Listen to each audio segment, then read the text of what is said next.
नमस्कार। Jubilee post के खास कार्यक्रम एडिटर्स टॉक में आपका स्वागत है। मैं हूं उत्कर्ष सिन्हा। हर रोज की तरह आज भी एक नया मसला आपके सामने लेके आ रहा हूं और उस मसले पर बात करें इससे पहले एक निवेदन कि अगर आप निष्पक्ष पत्रकारिता, स्वतंत्र विश्लेषणों के पक्षधर हैं तो कृपया हमारे इस चैनल को लाइक करें, सब्सक्राइब करें और दूसरों को भी इसके बारे में बताएं। अगर ये कार्यक्रम अच्छा लगे तो जरूर दूसरे अपने दोस्तों को, अपने साथियों को इसे फॉरवर्ड करें। ये एक बड़ी मदद होगी और हम अपना काम लगातार करते रहेंगे। आज बात करनी है इस बात पर कि पिछले 3 कार्यकाल से, यानी 2 तो पूरे और तीसरा अभी शुरू हुआ है, नरेंद्र मोदी की सरकार एक के बाद एक घोषणाएं करती हैं। एक गजब का माहौल बनता है देश में। बहुत सारे ऐसे वीडियोस आते हैं, बहुत सारे ऐसे पोस्ट आती हैं जो बताती हैं कि देश अब कितना आगे बढ़ चुका है, लेकिन इसके पीछे कई चीजें छुपी रह जाती हैं और वो छुपी रह जाती हैं। आंतरिक सुरक्षा के विषय के मामले हों या इंफ्रास्ट्रक्चर के मामले हों या इकोनॉमी का मामला हो। लेकिन ये तो हर सरकार में होता है। सब कुछ बहुत अच्छा, हमेशा हर कहीं बात तो नहीं होती है, लेकिन इस सरकार और पहले की सरकारों में फर्क क्या है? हर सरकार में बहुत सारे कैबिनेट मिनिस्टर होते हैं, बहुत सारे मिनिस्टर ऑफ स्टेट होते हैं और अपने विभाग की सफलता, असफलता, विफलता, इसकी जिम्मेदारी उनकी होती है क्योंकि वो विभाग के मुखिया होते हैं।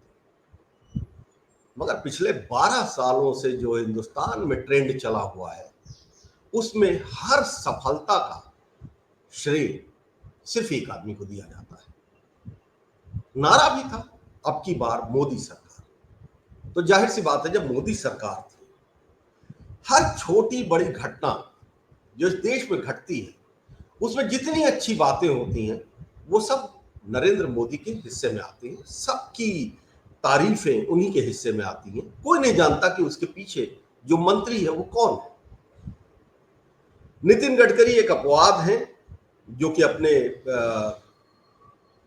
जो रोड का इंफ्रास्ट्रक्चर है, जो दूसरे ट्रांसपोर्ट के इंफ्रास्ट्रक्चर है, उसके ऊपर बहुत काम करते हैं और बहुत साफ बोलते हैं, तो लोग जानते हैं। लेकिन शायद ही कोई ऐसा मसला भी होता है जब दूसरे जो विषय हैं, दूसरे जो विभाग हैं, उसके मंत्रियों से कोई सवाल पूछता है। किसानों ने आंदोलन किया, बहुत सारे लोगों को पता ही नहीं था कि देश का कृषि मंत्री कौन है। सब कुछ नरेंद्र मोदी के इर्द गिर्द। और अगर सरकार में नरेंद्र मोदी के सिवा कोई है तो वो एक ही चेहरा है जिसे भाजपा समर्थक और उसके पार्टी के लोग चाणक्य के नाम से पुकारते हैं, यानी कि अमित शाह। अमित शाह कितने प्रभावी हैं पार्टी से लेके, संगठन से लेके सरकार तक, ये बहुत आराम से समझा जा सकता है। लेकिन वही अमित शाह पहलगाम में हुए हमले के बाद असहज हैं, फंसे हुए हैं, या ये कहिए कि लोगों के निशाने पर हैं। पहलगाम में जिस दिन हमला हुआ उसके बमुश्किल 15 दिन पहले अमित शाह साहब कश्मीर में थे और उन्होंने आतंक पर जीत की घोषणा कर दी थी। 3 दिन के दौरे के बाद जब वो बात कर रहे थे लोगों से, तो उन्होंने कहा कि मोदी सरकार के निरंतर और समन्वित प्रयासों के कारण जम्मू कश्मीर में हमारे देश के विरोधी तत्वों द्वारा पोषित पूरे आतंकी पारिस्थितिकी तंत्र को पंगु बना दिया गया है।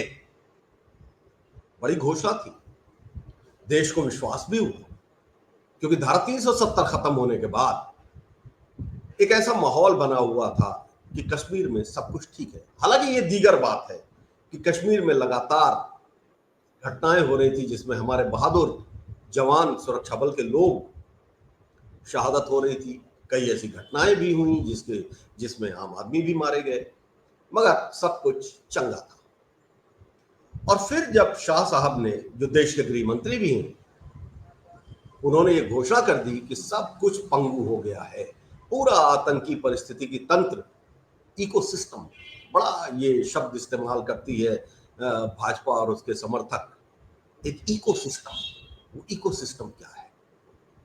बहरहाल इकोसिस्टम बहुत सामान्य सी टर्मिनोलॉजी है, सबका अपना एक इकोसिस्टम होता है, प्रकृति से लेके दलों का, सरकारों का, व्यवस्था का, विरोध का, बौद्धिकता का, सबका एक इकोसिस्टम है, उसमें कोई दो राय नहीं है। मगर इतनी बड़ी घोषणा के बाद इतनी बड़ी घटना जिसने पूरे देश को हिला दिया, कश्मीर से कन्याकुमारी तक भारत एक आवाज में बोल रहा था, इसका बदला लेना पड़ेगा।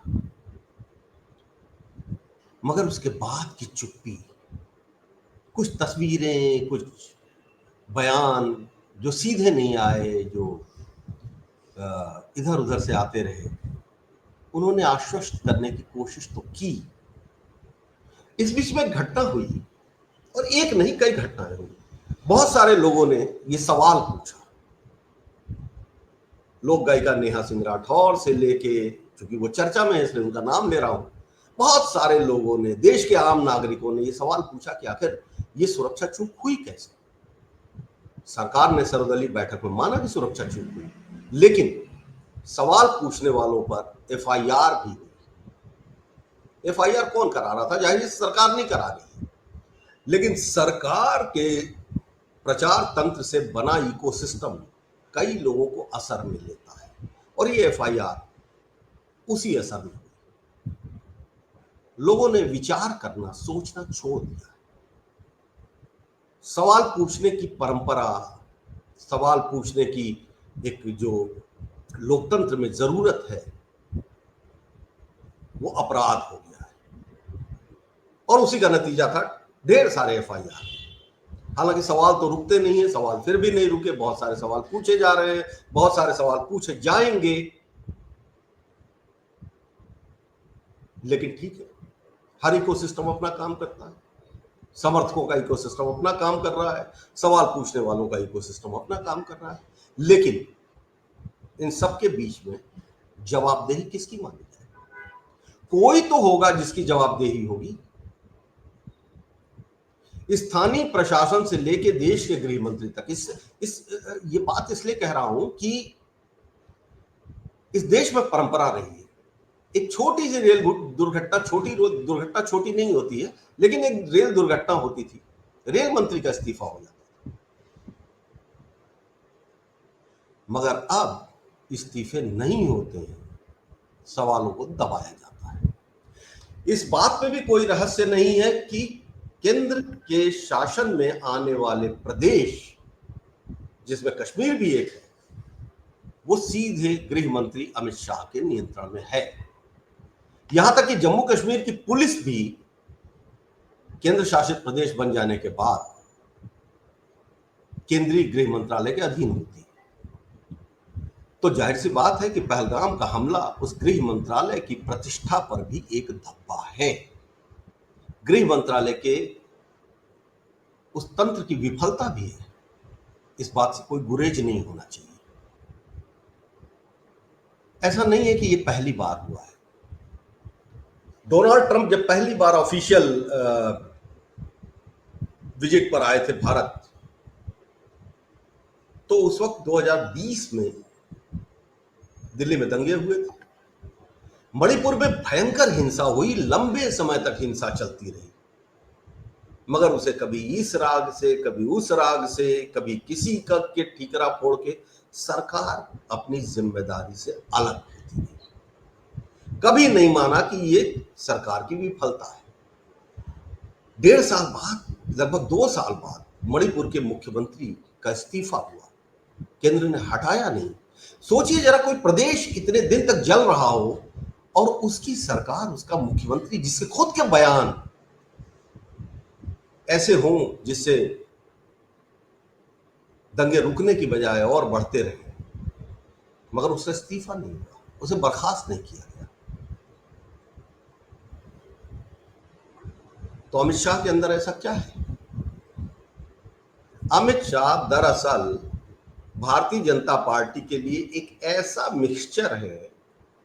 अगर आप बात कर लें पूर्ववर्ती कांग्रेस की, तो वहां पे अहमद पटेल थे जो पार्टी देखते थे, प्रणब मुखर्जी साहब थे, वित्त मंत्री थे, पी चिदम्बरम गृह मंत्री भी थे, वित्त मंत्री भी रहे, ए के एंटनी रक्षा मंत्री थे। ये सब अलग अलग लोग थे, लेकिन इन सब का एक घोल अगर बना ले तो भाजपा के लिए वो अमित शाह बनते हैं। अमित शाह स्वस्थ हैं, अपनी फिटनेस पे बड़ा काम करते हैं, क्योंकि जाहिर सी बात है जिम्मेदारियां इतनी है तो फिट रहना ही पड़ेगा। लेकिन अब इस आंतरिक सुरक्षा की चूक के ऊपर जवाब उनसे नहीं मांगा जा सकता। ये इकोसिस्टम सरकार ने बनाया है। अमित शाह के ऊपर बहुत जिम्मेदारी है, पंचायत से लेके और केंद्र तक के चुनाव भी उन्हीं को जिताने हैं, गृह मंत्रालय भी उन्हीं को चलाना है। दोनों जिम्मेदारियां बहुत बड़ी हैं। तो सवाल यह है कि फिर जिम्मेदारी होगी किसकी, जवाबदेही होगी किसकी? लेकिन मोदी सरकार की कार्यशैली में जवाबदेही नहीं तय होती। याद करिए 2014 के बाद एक बार ऐसा ही प्रश्न उठा था, कुछ मसला उठा था, तो उस वक्त भाजपा के एक बड़े नेता ने कहा था कि ये भारतीय जनता पार्टी है, इसमें इस्तीफे नहीं होते, इसमें मसले को हल किया जाता है। कब करेंगे? पहलगाम के पहले पुलवामा, पठानकोट, सब बहुत सारी घटनाएं हुई, और उसके बाद भी ये माहौल बना हुआ है। किसी की जिम्मेदारी नहीं, किसी की जवाबदेही नहीं, किसी का इस्तीफा नहीं। ये है इकोसिस्टम, ये है गलती। विभागों की जिम्मेदारी मंत्रियों को जब तक नहीं ली जाएगी तब तक व्यवस्थाएं सुदृढ़ नहीं होंगी। लेकिन बहरहाल डोकलाम से लेकर गालवान की घाटी तक, मणिपुर से लेकर पहलगाम तक तमाम घटनाएं घट रही हैं। आंतरिक सुरक्षा के ऊपर सवाल उठ रहे हैं, दंगे हो रहे हैं, कोई जिम्मेदारी नहीं। सारी जिम्मेदारी दूसरों की, यानी आलोचकों की, या फिर दूसरे राजनीतिक दल जो विपक्ष में बैठे। रेल दुर्घटनाएं इस सरकार पे बहुत हुई, लेकिन किसी रेल मंत्री के कान पे जू नहीं रेंगी। 11 साल पहले इस देश में घोषणा हुई थी बुलेट ट्रेन चलाने की। बुलेट ट्रेन का आता पता नहीं है, जिम्मेदारी किसी की नहीं है। भारतमाला परियोजना बनी, उसका समय बढ़ गया, उसकी लागत बढ़ गई, और इतना हो गया कि उसका सेकंड फेज रद्द कर दिया गया, मगर जिम्मेदारी किसी की नहीं। लेबर लॉ में अमेंडमेंट था, वो लटका हुआ है, जिम्मेदारी किसी की नहीं। किसानों की आय दुगनी की जाएगी, नहीं हुई, जिम्मेदारी किसी की नहीं। अब मंत्रियों का भी क्या करें? अगर उनसे पूछिए तो दबी जुबान में ऑफ द रिकॉर्ड सब यही कहते हैं कि जब सारे फैसले पीएमओ से लिए जाते हैं तो हम क्या करें। तो लोकतंत्र में अगर सत्ता एक जगह केंद्रित हो जाएगी तो ये कैबिनेट मंत्री क्या सिर्फ उन व्यवस्थाओं का सुख भोगने के लिए हैं जो सरकार पब्लिक के पैसे से उनको देती है। अब चिंता तो करनी पड़ेगी, नरेंद्र मोदी को भी चिंता करनी पड़ेगी, क्योंकि अब वो समय आ गया है, खासतौर पे 12 साल में एक के बाद एक के बाद एक हर मोर्चे पर असफलता, आंतरिक सुरक्षा के मोर्चे पर असफलता, देश के भीतर समस्याएं हैं, हमारे विदेश नीति में बहुत सारी दिक्कत है, हमारे अड़ोसी पड़ोसी, यहां तक कि बांग्लादेश जैसा देश हमारे खिलाफ हो गया, नेपाल हमारे खिलाफ हो गया, भूटान में चीन घुसा हुआ है, लद्दाख में चीन घुसा हुआ है, पाकिस्तान को चीन ने लगभग अपने नियंत्रण में कर रखा है। तो विदेश मंत्रालय की असफलता, आर्थिक मोर्चे पर हम लगातार कठिनाई से जूझ रहे हैं, मगर $5 ट्रिलियन की इकोनॉमी का नारा चल रहा है। देश का उत्पादन गिर रहा है, अब मेक इन इंडिया की बात नहीं होती, लेकिन उसकी जिम्मेदारी किसकी है ये कहने वाला कोई नहीं। अब अगर आप अपने ऊपर टेफ्लॉन की कोटिंग भी लगा लें, उसकी भी एक उम्र होती है, और उस टेफ्लॉन कोटिंग में दरारें और छेद साफ दिखाई दे रहे हैं, क्योंकि जैसे जैसे जवाबदेही खत्म हो रही है, जनता का धैर्य भी खत्म हो रहा है। विचार करिए कि आखिर लोकतंत्र में चुनी हुई सरकार की भूमिका क्या होती है और किसी भी घटना की जवाबदेही किसकी होती है। आज के लिए बस इतना ही, इजाजत दीजिए। मैं फिर निवेदन करूंगा कि अगर ये विश्लेषण पसंद आया हो तो हमारे चैनल को लाइक कीजिएगा, सब्सक्राइब कीजिएगा और दूसरों को जरूर बताइएगा। नमस्कार, धन्यवाद।